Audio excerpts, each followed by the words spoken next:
Hey YouTube, welcome back to my channel. Love is in the air. We are approaching Valentine's Day, and today's step-by-step will be how to make Valentine's Day themed chocolate covered strawberries. Y'all, these are so freaking cute. Like, look at the teddy bear. He's holding heart, like he's just spewing love everywhere. This was so fun and very simple to put together. So I'm going to show you guys how to do this step by step.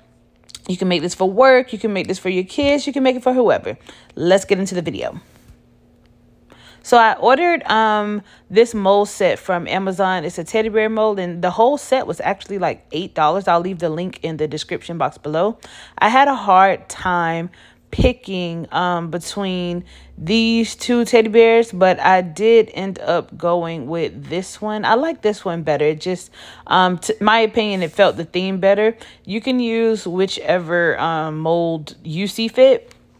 I personally liked this one better, so this is the one that we will be using in today's recipe. We'll call him Mr. Teddy. So thankfully, I had some I had some fondant stored up in my cabinet somewhere, child, white fondant. So we are going to dye this fondant, and this is chocolate brown by Americolor. Y'all, the coloring people, wasn't on my side at all. So this is the beauty of creating. So I started off with a toothpick because you always want to start off with small amounts because you can always add more, but you cannot take away. So y'all see the color on the top of that bottle. Why was my fondant looking like this? Now, what pale bear was we making? Not at all. I was really getting agitated. So all you can do is build, right?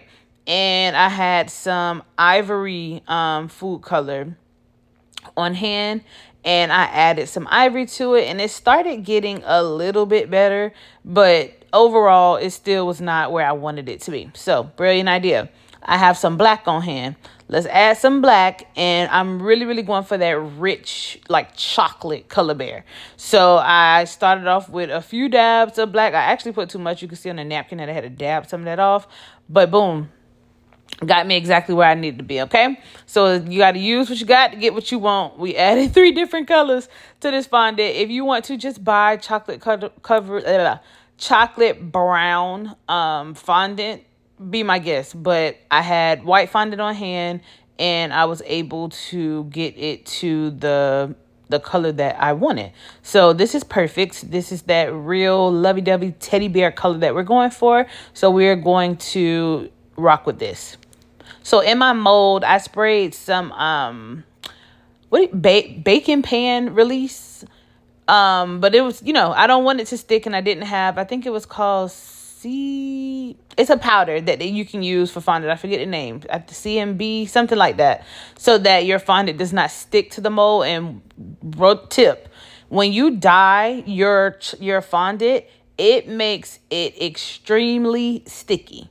So had I just put it in the mold without having some type of non-stick agent, it would have literally pulled when I went to take it out, and it would have stretched the figure that I'm trying to make. So I added that, and then little by little, you want to press the fondant into the mold, and you want to make sure that every cavity is filled so that it gets all of the impressions, because this is a very detailed bear.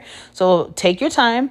And as you can see, I'm adding, and then I'm also smoothing and like equally distributing the fondant as much as I can. I don't want to miss a crevice, so I took off a big chunk, but I'm going to add just a little bit to fill in the bear's head. And then you also want to smooth it out as much as you can so that the fondant does not break on you once it is dried. So take your time, smooth it in, press it in. I kept dabbing a napkin to get some of that excess, and I only had to do that one time, by the way, the non-stick. So boom, as you can see, Teddy a little greasy, but it's okay. So we're gonna dab him up a little bit. We're gonna put him on some parchment paper, and we're actually going to let these fondant figures dry for a couple days before we use them. So I went ahead and made as many bears as I needed. And I also added some black to his eyes. So adding detail to your fondant figures is key. So again, I let this sit out about like 3-4 days just to make sure that they were completely dry. And then once they were, I had it a little tiny cup, and then I have some gold luster dust. So we're going to use just a little bit because you don't need much for what we're going to do. So just a jab. And then I'm also going to add in a dash of vodka. Y'all, I have not literally made treats in forever. Grey Goose is what I had on hand. You can use lemon extract as well. So you're going to go ahead, and this mixing part is very important. So as you can see, with the liquid, there's still a lot of like dust in there, and you want to mix this around so there's no more dust visible, because what will happen when you go to paint whatever you're going to paint with the gold, if that dust is anywhere on your brush, it's going to get everywhere, and it's going to get in places that you did not intend it to get. So you want to go ahead and mix this extremely well so that when you go to paint, just like that, it needs to look something like a paste but not as thick, so it does not, you know, drop dust on the rest of the beer. So I thought it would be super cute to paint the bow tie on the bear gold because I wanted it to pop. So I already had you know, color scheme in mind, and I needed a little pizzazz. So, you know, Mr. Classic Man, Mr. Teddy, we went ahead and colored his bows gold, and that came out very, very, very beautiful. So I set that aside and let it dry for about 30 minutes. And in the meantime, we are going to add some more pizzazz. So remember from my other video, we have plenty of Valentine's Day sprinkles. And I thought it would be super cute and another way to make the teddy bear pop if he was holding hearts, like really spreading love. And I fell in love with that idea, and I was like, okay, let's do it. Y'all know we saved our chocolate from our strawberries, and this is a classic example of what I mean by you can use this for anything else. So we're going to use that leftover chocolate. I have some cake pop sticks, lollipop sticks, whatever you want to call them, that I got from Joann's. And then I also have our Rice Krispie treats. And we are going to unwrap this. Now, the reason I prefer to buy them like this because they're already square, pretty much already ready to go. The most hassle is really unwrapping them, which is really no hassle at all. So I prefer to buy it like this instead of that big, they have like a big sheet that you can kind of cut out. I hate that method. So all of my Rice Krispie treats are unwrapped. And as you can see, it's really not... It's not a straight edge circle. That's the only downfall to this. So it's an easy fix. You see it's very lumpy because Rice Krispies are not, it's not a smooth surface. So you want to get it as smooth as possible. And I just do that by standing it up to see, okay, if I stand these up, will they actually stand up correctly the way I need them to once I'm done with the finished product. So the great thing about Rice Krispie treats is that you can mold it to do whatever you want it to do. Boom. So I pressed down on it a little bit, gave it just a simple shaping, and it did just that. I'm going to insert my sticks, and you want to be very careful because this pressing the stick in will change the shape of your Rice Krispie. So hold it so that it doesn't compromise the structure of the Rice Krispie treat. So went ahead and added all the sticks there. As you can see, this one was okay, pretty, you know, ready to go. Didn't have to do too much shaping with that. That one was leaning a little bit, so we're going to just give it a small press and add in. So I'm going to add that chocolate to my cup. Came right out. I told y'all I would never steer y'all wrong. And I knew that wasn't going to be enough, so I had some more red chocolate left over. So we went ahead and added that to our leftover chocolate as well. And then you're going to put this in the microwave, as we always do, 30-second intervals until you get all of your chocolate melted down. Please be careful not to do it too long because you don't want your chocolate to burn. So once our chocolate is melted, this is the consistency that we want it. We want it really runny because we don't need the chocolate super heavy. It's already going to be heavy because it's going to be wet, and you'll see what I mean in a minute. So I want to level out my chocolate, and then I'm going to start dipping the Rice Krispie treats. And as you can see, I felt resistance with the chocolate, like it was weighing the Rice Krispie treat down and really threatening to come off the stick, if we're being honest. So I started being extremely careful in how we tap our strawberries to get that excess chocolate off. Wasn't happening. Your Rice Krispie will end up in the bowl, okay, with the rest of the chocolate. So I literally just scraped the bottom of it and then put it off to the side, and we'll worry about that. I started getting really, really low on chocolate. And as you can see, these do not have the very top of the Rice Krispie treat cover, but I'm going to show y'all how to go in and fix that once you get to this point.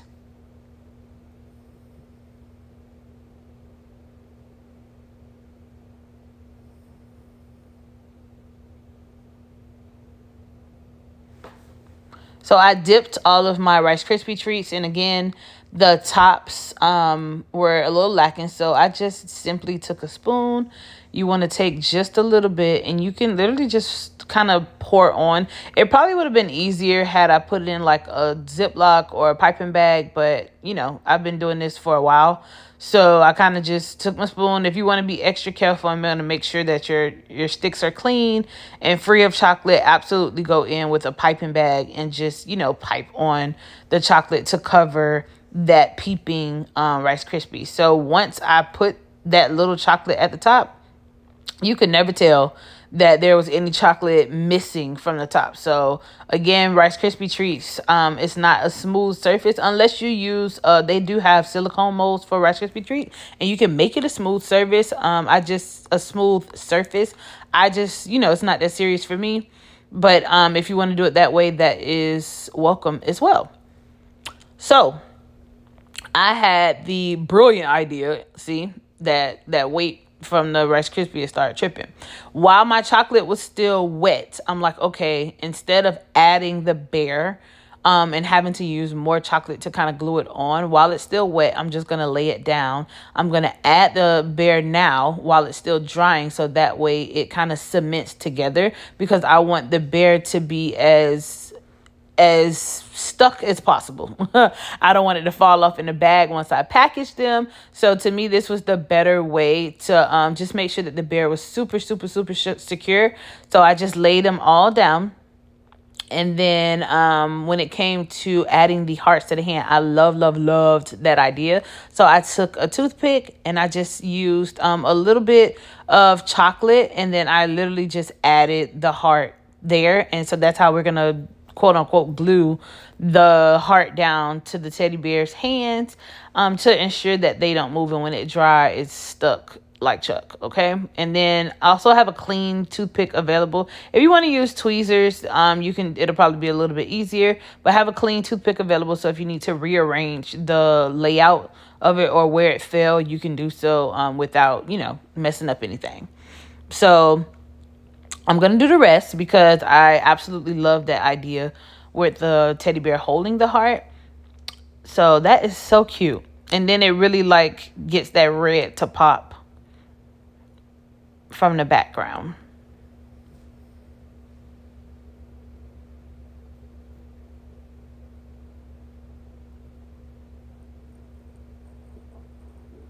Love that. So I have my little small heart sprinkles, and I felt like Teddy's background, it needed some pizzazz, okay? Because he's not no regular bear. So I went ahead and sprinkled, I filled in like the gaps on the side of him and behind him with those small sprinkles. And then they came in white, pink, and red. So they offset really, really, really, really nicely. You can put as little, as much as you like. You don't have to do this step at all.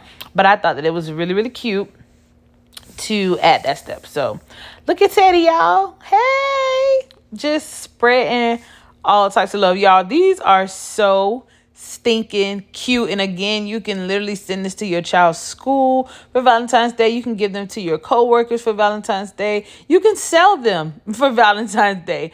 But you know, I feel the love already. So Teddy is so happy because this is his favorite holiday. And he just wanted to, you know, get on YouTube and showcase his talents of being the cutest thing on the internet. Okay. So Thank you guys for tuning in to another step-by-step. I'm going to walk you through really quickly on how to package this if you do choose to make this, sell this. If you want, advice on pricing, just leave me a comment down below. So when it came to packaging, I did purchase these already made bowls from my local cake supply store. And then I also have these see-through treat bags. And I am going to very carefully slide Mr. Teddy in here. He was a little, nervous, but everything was fine. So we're going to slide him in there and make sure that we don't rub off any chocolate. And then you're just going to gather the, excess bag. And it comes with like twist ties. So if you can order these from Amazon, I'm sure. Or if your local cake supply store has them, great. And you're just going to secure that bow and boom. Great. Literally, this is the easiest, cutest thing to put together. And it was not that bad. So again, thank you guys for tuning into another video. I really, really appreciate the love and support. If you have any questions, leave them down in the comment section below. We have a few more videos to our Valentine's Day series, and I am just so excited to be spreading love. Y'all have a good day. I'll see y'all in the next one. Mwah.